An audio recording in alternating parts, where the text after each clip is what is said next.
Florida Congressman Byron Donalds and Katie Pavlich, editor at townhall.com and Fox News contributor. Well, welcome to both of you. Actually, we'll start off, I hate to do it, but we'll start off with another Steve Miller quote. Hold on, listen to what Miller had to say, my dear friend. I would just take this opportunity to note that President Trump has made a historic commitment to the working class of this country to fight for major tax relief and major price relief.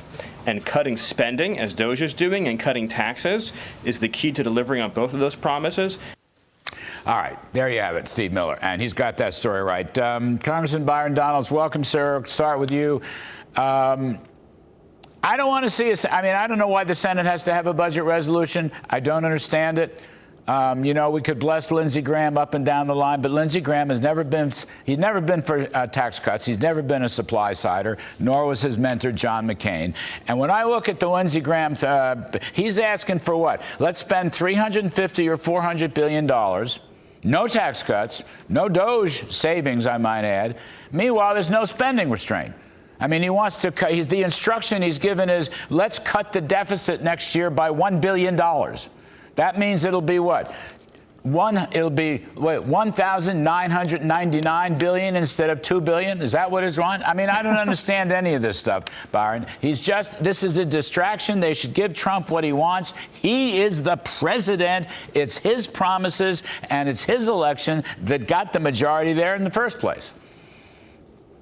Well, Larry, look, a couple things. First, with what the Senate is trying to do, it's not $1 billion in cuts. That's just in the instructions. The instructions create a floor. The committees have to fill that floor up with necessary cuts. But the $350 billion for border and defense, we're going to spend that money regardless, whether it's one bill or two.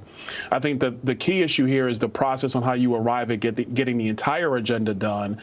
And for the longest time, I've been agnostic about how many bills it takes to get there. I just think that knowing the dynamics on Capitol Hill, the issue is going to be mandatory spending. And so as long as we get to the agreement on mandatory spending, what we're going to cut and where, and how that brings down our budget deficits, then everything else will be easy. I think tax policy is pretty much set as it is. There's broad agreement on what needs to be in there. The linchpin of this deal, whether it's one bill or two, is going to remain mandatory spending. I know these members in the House and in the Senate, there are members who are committed to having this at least be deficit neutral, and they're going to want to see us follow the steps of DOJ and now do the same level of work in the mandatory spending side of the federal budget. Well, I would just think, Katie, I'm coming to you. Hang on one second, though. Byron, I would just think that budget instructions should suggest that we can do a lot better than reducing next year's deficit by $1 billion. Okay, honestly, because it's going to be $2 trillion. This year's deficit, FY25, as you may know, is already coming in way over the original estimates and way ahead of last year. You could be looking at a $2.5 trillion deficit. So we're only going to cut it by $1 billion. That's the instruction, Byron. I got to tell you, that's why there's no meat on those bones, and that's why that game is not worth the candle, and that's why Lindsey Graham should toe the presidential line. Give him what he wants. It's important. He needs it now. And by the way, the economy ain't so good, and inflation ain't so good either, Byron. The only thing I'll say, Larry, and then I'll let Katie weigh in, is that even in the House's resolution, the House resolution calls for $1.5 trillion in cuts, and there's an amendment that if you want to open up more dollars for tax policy, you have to cut more mandatory spending. But I'm just telling you, Larry, in the House and in the Senate, we have Republican colleagues who are reticent about doing some of the heavy lifting in mandatory spending cuts and reforms. So the House's resolution kind of forces that question. The Senate's going to have to adopt a lot of that. We're going to have to get broad buy-in across the board in order to get that stuff done. But I just want to tell everybody, tax policy is not going to be the issue. everybody agrees we're going to get it done, it's going to be mandatory spending. And how much we're actually going to cut, and if we're talking about interest rates and if we're talking about the national debt, we are going to have to cut some mandatory spending. And let's be very clear, cutting mandatory spending is not paying for tax cuts, Larry. I think that is ridiculous Washington, D.C. math and analysis. Cutting mandatory spending is about the future fiscal health of America. That's right. Look, Katie, the tax cuts, the extended tax cuts, should be done on Mike Crapo. He's the only one to get this right. He keeps saying it. You can create your own budget baseline. It's all about current policy, and the deficit impact should be neutral because they've been in place for 7 years. They are permanent, they are popular, and they're going to pass again. There's no reason to give it over to the CBO. I can't stand the idea of linking spending cuts to tax cuts. I think that's a non-starter. But, Katie, why not? All right, a lot of this can be discretionary spending, but I agree with Byron. Some of it is going to have to look at mandatory. Mandatory doesn't mean Social Security. Doesn't mean Medicare either. Mandatory means explosive welfare budgets that go higher than they were even pre-pandemic, for heaven's sakes. No work requirements, a lot of finagling for small businesses and tax credits that have been pirated by people that aren't even citizens. I mean, sure, there's room on the mandatory bucket. I'm not talking about the bucket for Social Security and Medicare. I'm talking about the other bucket for the so-called smaller mandatories. Well, as we're learning, as DOGE continues its rampage through Washington, D.C., which is a good thing, there is fraud everywhere, including in Social Security. So if you're not going to look at mandatory spending when you have a lot of this spending going out to, as Elon has pointed out, 150-year-olds, hundreds of them, then you're not actually touching what needs to be done. And the key point, and this is another thing Elon said in his interview with Sean Hannity, if we don't deal with this issue of the spending, mandatory or discretionary, the country is going to go bankrupt and nobody will have Social Security. Nobody will have Medicaid and Medicare. Nobody will have any services at all if we don't get this completely under control. And this idea that we have to pay for tax cuts, the federal government is taking in more money than it ever has in the history of the country.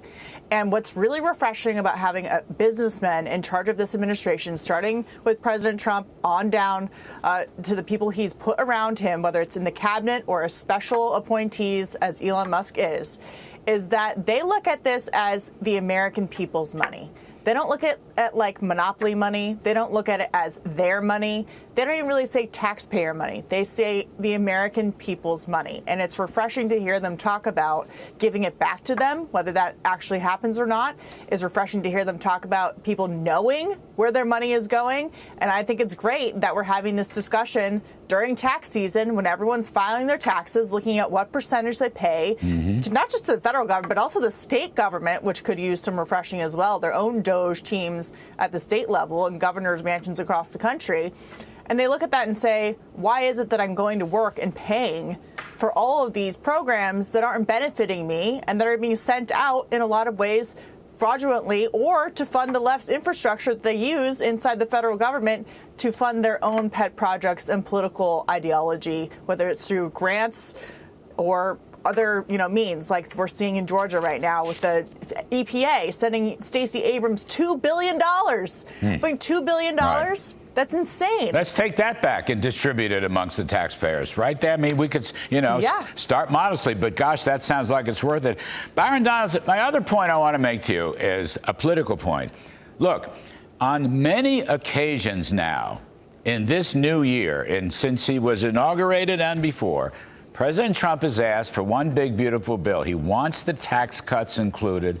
He wants to show the base, the new Republican Party of working class voters and blue collar voters and so forth, that he will make good on his promise. He has asked for it again and again, and he just did it yesterday on Truth Social. So I would say to you, you all should give it to him because he won the election. There's coattails here. He made the promises. If you don't get it done and you don't let him have his way, then essentially you're setting yourself up for a huge loss in 2026. But why go against the president now? Look at his momentum. Look at his popularity. Look at his polls. Strike while the iron is hot. I'm going to bet you can get more tax cuts and more spending cuts today and the next few weeks than you could ever get if you wait till the second half of the year or next year. Strike while the iron is hot. Give him what he's asking for, Byron. Larry, I agree with you. And actually, if it were up to me, we would have had this deal cut a month ago, because the same dynamics, and I don't want to belabor the point, but the same dynamics that Katie's raising around mandatory spending, we know what the issues are in the federal budget on Capitol Hill. The real question is the Republicans who don't want to cut spending because they're afraid of losing elections or they're afraid of bad press in their districts. That's the issue on Capitol Hill. We could cut this deal right now. We know where the areas to go, the fraud and waste in Medicaid, the illegals who are in Social Security and Medicare. Yes. We know where that stuff is, but there are members in the Republican conference, frankly, in the House and in the Senate, who are afraid of actually casting the vote for the fiscal health of America. Well, the deal could be done in a week, Larry. Have him come on the show. Tell me, you got to get him there. Bring him on the show. Let's have this conversation. You know, nice and polite, lots of smiles, plenty of happiness. I want to meet these people. Look, one thing that they did, Mr. Trump put out an executive order. I don't know. I read it last night. No money to illegals. No more benefits to illegals. What's that worth? That's got to be worth something.